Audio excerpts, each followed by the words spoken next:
narinig mo ito sa kagubatan tuwing gabi, ay aakalain mong may tiyanak na sa paligid mo. Ngunit sa bidyong ito, ang naririnig ninyo ay walang iba kundi ang ibong ito mismo. Ang isang ito naman ay katunog ng car alarm. Parang laser gun naman ang isang ito. Pwede na ngang gamitin bilang iba't ibang sound effects ang tunog nila.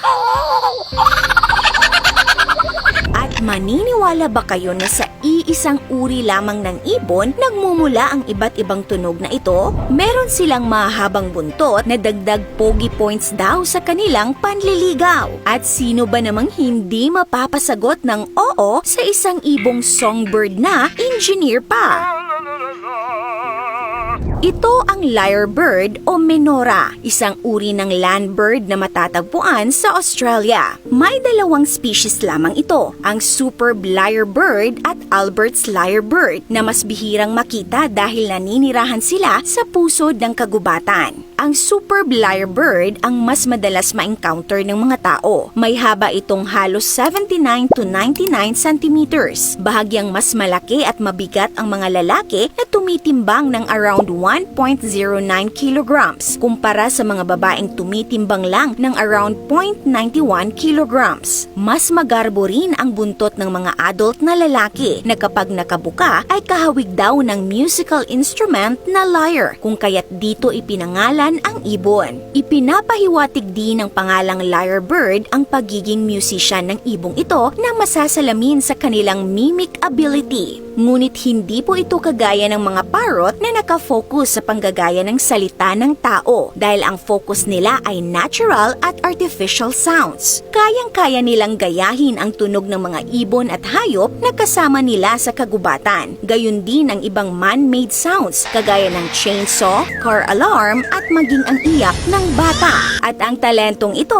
ginagamit pala ng male lyrebird sa panliligaw. Upang ma-attract ang mga babae, dinidisplay nito ang kanyang magarbong buntot at isinasayaw sa sariling himig na pinaghalong sariling vocalization at awit ng iba't ibang mga ibon. At kapag matagumpay ang kanyang sing and dance number, hindi lamang isa kundi ilang babaeng lyrebirds ang nakikipagtalik sa kanya. At bukod sa kanilang kahanga-hangang tinig, alam nyo ba na tinuturing ding ecosystem engineers ang mga lyrebirds? Habang naghahanap ng pagkain, ginagamit nila ang matatalas na kuko upang hukayin at haluin ang lupa. Ayon sa Australian Geographic, nagagalaw nito ang 155 toneladang lupa kada ektarya sa isang taon. Pinakamarami kumpara sa kayang ilipat ng alinmang hayop sa mundo at katumbas na ng 11 dump truck ng lupa. Mahalaga ang prosesong ito para sa decomposition at nutrient cycling ng forest ecosystem at nakatutulong din upang maiwasan ang forest fires.